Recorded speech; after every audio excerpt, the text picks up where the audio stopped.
Please like, subscribe and share our channel The Smart Economics.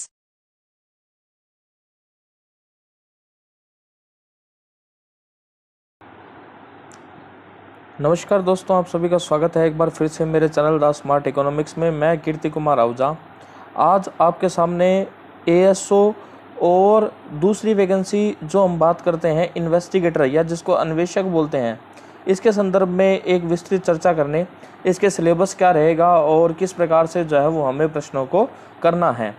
मैं आपको बता दूं कि मेरा पूर्व जो अनुभव है वो है संगणक को पढ़ाने का। इसके अलावा मैंने फर्स्ट ग्रेड और अन्य प्रतियोगी परीक्षाएं भी पढ़ाई हैं, तो इससे मैं आपको क्लैरिफाई होकर बता सकूंगा। क्योंकि संगणक में मेरे 6 से 7 बच्चों का सिलेक्शन हुआ था, 2 बच्चों का ऑनलाइन सिलेक्शन भी हुआ था, तो मैं आपको क्लियरली बता पाऊंगा कि आपको किस प्रकार से काम करना है। तो सबसे पहले हम बात करते हैं पार्ट ए की। तो पार्ट ए में अगर हम बात करेंगे तो इसके अंदर जैसे क्या है कि ज्योग्राफी दी हुई है। ज्योग्राफी में मतलब क्या है कि राजस्थान का ज्योग्राफिकल जो डिवीज़न है, या ये कह सकते हैं भूगोलीय विभाजन, जिसमें मृदा, प्राकृतिक संसाधन ये सब आ जाते हैं, मतलब जल का और सब ये सब। इसके अलावा अगर हम बात करेंगे राजस्थान का इतिहास, राजस्थान का कल्चर, ये सब बातें जो है वो इसके सिलेबस में है। और फिर करंट इवेंट और इशू राजस्थान के, इंडिया के major development in the field of information technology and communication. देखो ये सारा का सारा सिलेबस जो है ये काफ़ी एक बड़ा सिलेबस है। लेकिन इसके लिए अगर हम बात करेंगे बुक की, तो एक तो आपको जो है वो अगर आपको डीप स्टडी करनी है, अच्छे से स्टडी करनी है, तो लक्ष्य राजस्थान जो है उसको आपको पढ़ना पड़ेगा। लक्ष्य राजस्थान भाग प्रथम, भाग द्वितीय, इसको आपको राजस्थान के जीके के लिए पढ़ना पड़ेगा। इसके अलावा एक किताब जो मैंने मेंशन की हुई है वो है राजस्थान की क्रोनोलॉजी। राजस्थान क्रोनोलॉजी आती है एक, जो राजस्थान जीके के करंट इवेंट्स को अपडेट करने के लिए होती है। वो राजस्थान क्रोनोलॉजी का भाग 27 यानी वॉल्यूम नंबर 27, वॉल्यूम नंबर 26, ये दो आप पढ़ेंगे। इसके बाद भी अगर आगे 1 या 2 महीने में कोई अपडेट आता है वॉल्यूम नंबर 28, तो वो आप पढ़ना। और वो अपडेट जो है वो तीनों अपडेट से आपको राजस्थान का ओवरऑल जीके कवर हो जाएगा। इंडिया जीके के लिए जैसा कि हम क्रोनोलॉजी भी पढ़ सकते हैं, इसके अलावा मुंबल ऑब्जेक्टिव जो है उसको भी हम पढ़ सकते हैं। तो ये सब व्यवस्थाएं जो है वो हम कर सकते हैं। इसके अलावा आप और भी किसी किताब से अगर राजस्थान जीके तैयार कर रहे हैं या आपने किया है तो वो और अच्छी बात है। लेकिन करंट इश्यू जो है वो क्रोनोलॉजी, मुंबल, राजस्थान क्रोनोलॉजी, इनसे जो है वो अपडेट होंगे। इसके अलावा आजकल जो पेपर का ट्रेंड चल रहा है, जैसा कि संगणक में था कि करंट के काफी अच्छे क्वेश्चन आए थे, और वो क्वेश्चन अधिकतर आपको वॉल्यूम नंबर 24 जो राजस्थान क्रोनोलॉजी का है उसमें से या करंट इवेंट में से आए थे, तो उसको जरूर आप अच्छे से तैयार कर लेना। अब हम चलते हैं पार्ट बी की तरफ। तो पार्ट बी जो है वो है हमारा स्टैटिक्स, इकोनॉमिक्स और कंप्यूटर से रिलेटेड। इसमें कुछ मैथ का भाग भी है। मैं बात कर रहा हूँ एएसओ, असिस्टेंट स्टैटिकल ऑफिसर की बात कर रहा हूँ। इस एएसओ के सिलेबस में जो किताब स्टैटिक्स के लिए बहुत बढ़िया रहती है या जिसको हम सजेस्ट करते हैं वो है के.एन. नागर की। के.एन. नागर, कैलाश नाथ नागर की किताब आती है पोस्ट ग्रेजुएशन लेवल की। वो किताब का पेज भी मैं आपको भेज दूंगा मेरे टेलीग्राम चैनल पर। वो किताब आप जरूर लेवें और उससे टॉपिक को अच्छे से आप करें। सारे टॉपिक नहीं है, सिलेबस से मैच करें।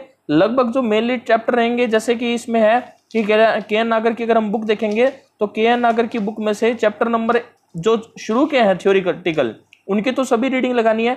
इसके अलावा उसमें जैसे चैप्टर नंबर अगर हम बात करें मेनली, तो वो है जैसे चैप्टर नंबर 1, 2, 3, 1, 2, 3, इसके अलावा चैप्टर नंबर उसका जो है वो 4, इसके अलावा 5, इसके अलावा चैप्टर नंबर जो है वो 6, इसके अलावा अगर हम बात करेंगे आगे जो है 7, 8, 9, 10, 11, 12, 13, 14, मतलब ये 14-15 चैप्टर जो है ये तो आपको अच्छे से करने हैं। इनमें से अधिकतर क्वेश्चन आपको मिल जाएंगे। उसके बाद अगर बात है कि सैम्पलिंग की, हिपोथेसिस की और भी कुछ छोटे छोटे टॉपिक्स हैं, इन पर इतने ज़्यादा प्रश्नों की संभावना नहीं होती। अगर हम बात करेंगे हम मीन, मोन, मीडियन, इंडेक्स यानी जो है माध्य, माध्यिका, बहुलक, सूचकांक, और इसके अलावा जो है वो सेंट्रल टेंडेंसी, इसके अलावा जो है वो टेबुलेशन यानी जो है केंद्रीय प्रवृत्ति के माप, इसके अलावा सांडियन वर्गीकरण, टेबुलेशन, कलेक्शन ऑफ डाटा, इनको हम अच्छे से स्ट्रॉन्ग कर लेंगे तो हमारा काफ़ी पोर्शन जो है वो इससे क्लियर हो जाएगा। तो ये जो है ये आपको के.एन. नागर में से मिल जाएंगे।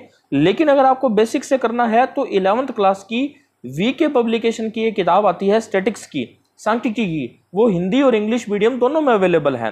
वीके पब्लिकेशन, वीके ओरी की आती है किताब स्टैटिक्स की 11वीं क्लास की सीबीएसई की, तो वो एक सजेस्टेड बुक है, वो आप जो है वो कर सकते हैं अगर आपको बेसिक तैयार करना है। लेकिन अगर हम बात करेंगे अच्छे से मैटर तैयार करने की, तो सारा मैटर लगभग आपका जो है वो के.एन. नागर से कवर हो जाएगा, और प्रश्नों की जो फ्रीक्वेंसी होती है वो उसी की थ्योरी में से बनते हैं।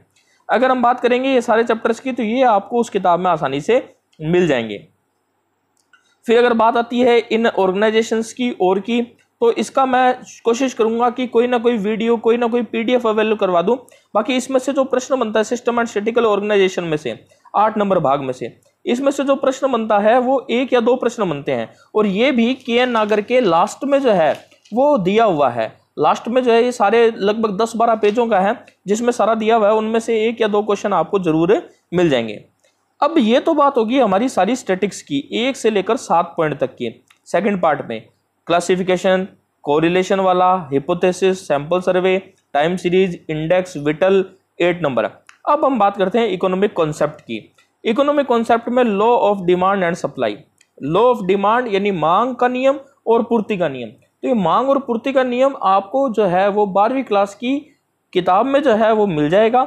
इसके अलावा जो है वो लोच के कॉन्सेप्ट, इसके अलावा डिमांड फोरकास्टिंग, मांग पूर्वानुमान, प्राइस डिटर्मिनेशन यानी जो है मूल्य पूर्वानुमान, मूल्य का अनुमान इन डिफरेंट मार्केट। जैसे मार्केट जो है वो 3 प्रकार के, 4 प्रकार के अलग अलग हैं, मोनोपोली, एकाधिकार, पूर्ण प्रतियोगिता, परफेक्ट कंपटीशन, इस प्रकार से। नेशनल इनकम, राष्ट्रीय आय के क्वेश्चन में अवेलेबल करवा दूंगा। इकोनॉमिक ग्रोथ एंड प्लानिंग के मेरे वीडियो हैं। इन्फ्लेशन का जो है वो मैंने मेरे बैंकिंग एक के वीडियो में समझाया हुआ है। और बैंकिंग एंड फाइनेंशियल इंक्लूजन, इसमें से भी ज्यादा जो प्रश्न बनते हैं वो करंट के बनते हैं। अगर हम बात करेंगे ना कि इकोनॉमिक कॉन्सेप्ट की, तो उसके लिए आप ग्रेजुएशन की भी बीकॉम फर्स्ट ईयर की या बीए जो है वो फर्स्ट ईयर की बुक का यूज कर सकते हो। और अगर बात आएगी कि इसका बेसिक से करना है, तो फिर वही वीके ओरी की किताब आती है या 12th की जो आरबीएससी में किताब लगती है उसको आप पढ़ लें, और उससे आपका जो है ये सारा का सारा लॉ ऑफ डिमांड सप्लाई और ये वाला पोर्शन जो है ये आपका इजीली क्लियर हो जाएगा। कौन कौन सा? Law of demand and supply, concept of elasticity, demand forecasting, price determination, national income, ये तक आपका 12वीं किताब की वीके ओरी वाली से या राजस्थान बोर्ड की किताब से आपका क्लियर हो जाएगा और आप उसको आसानी से पढ़ पाओगे। इसके अलावा अगर आप ग्रेजुएशन की लाना चाहो तो वो भी किताब आप ला सकते हो। अगर कॉम्पिटिटिव किताब की बात करेंगे यानी ऑब्जेक्टिव क्वेश्चन कहां से मिलेंगे, तो उसके लिए मैं आपको आगे बता दूंगा। अब बात आती है economic growth planning financial inclusion. इसके लिए क्या है कि आपको परीक्षा वाणी के कुछ चैप्टर्स को फोटोकॉपी करवाना पड़ेगा। यानी परीक्षा वाणी एक किताब है जिसके कुछ चैप्टर्स जो आपके टॉपिक से रिलेटेड है उनको आप फोटोकॉपी करवा लीजिए, उनके ऑब्जेक्टिव क्वेश्चन को फोटोकॉपी करवा लीजिए, वो लगभग आपके सिलेबस को कवर कर देंगे। देखो यहाँ मुख्य मुद्दा क्या है कि हमें सिलेबस को कवर करने के साथ साथ मैटर को इस हिसाब से एडजस्ट करना है ताकि हम ज्यादा से ज्यादा आउटपुट ले सकें। तो डीप कॉन्सेप्ट पढ़ना पड़ेगा, आजकल पेपर आसान नहीं आते। अब बात करते हैं इकोनॉमी ऑफ राजस्थान, राजस्थान की इकोनॉमी। ये मैंने आपको बता दिया कि राजस्थान क्रोनोलॉजी पढ़ लो। इसके अलावा किसी के पास यदि राजस्थान के सुजस वगैरह या कोई करंट डाटा है तो उसको पढ़ लो। और लक्ष्य राजस्थान जब हम पढ़ रहे हैं तो उसके साथ में ये चीजें कवर हो जाएंगी। अब बात आती है मैथमेटिक्स की। तो मैथमेटिक्स आप सभी को सर्वविदित हो, आप सभी जो है वो कंपटीशन पेपर देते रहते हो, मैथ की तैयारी करते रहते हो, तो इसके बारे में मैं ज्यादा कुछ बताऊंगा नहीं। ना तो ना एक किताब आती है आर.एस. अग्रवाल की, इसके अलावा एक आती है रामनिवास मथुरिया जी की, वो किताबें ले लो, उनसे आपके ये टॉपिक या आपके पास जो भी बेसिक मैथ की किताब है उससे ये टॉपिक कवर हो जाएंगे। अब बात आती है कंप्यूटर की। तो कंप्यूटर में MS Word, MS Excel, MS PowerPoint, basic knowledge of internet, ये 4-5 चैप्टर। एक तो विजय की आती है, विजय गुरु की छोटी किताब आती है जिसमें RSCET के पिछले सोल्ड पेपर होते हैं, तो एक तो उसको पढ़ लो। इसके अलावा एक लूसेंट कंप्यूटर पढ़ लो। ये 2 किताबें पढ़ लोगे तो आपका कंप्यूटर का बेसिक मैटर जो है वो अच्छे से क्लियर हो जाएगा। तो ये था सारे ASO के सिलेबस का सार। अगर हम मेन रूप से देखें तो हमें कौन कौन सी किताब लानी है, के.एन. नागर लानी है। इसके अलावा इकोनॉमिक्स के लिए हमें परीक्षा वाणी लेनी है। मैथ के लिए आप अपने हिसाब से लेना। अगर कंप्यूटर के लिए बात करेंगे तो लूसेंट या विजय गुरु के ले लेना। अगर हम बात करेंगे स्टैटिक्स तो के.एन. नागर बता दी, या 11th की वीके ओरी की स्टैटिक्स की किताब। अगर हम बात करेंगे इकोनॉमिक्स की तो उसके लिए भी आप जो है वो 12th की किताब आरबीएसई या सीबीएसई की ले सकते हैं।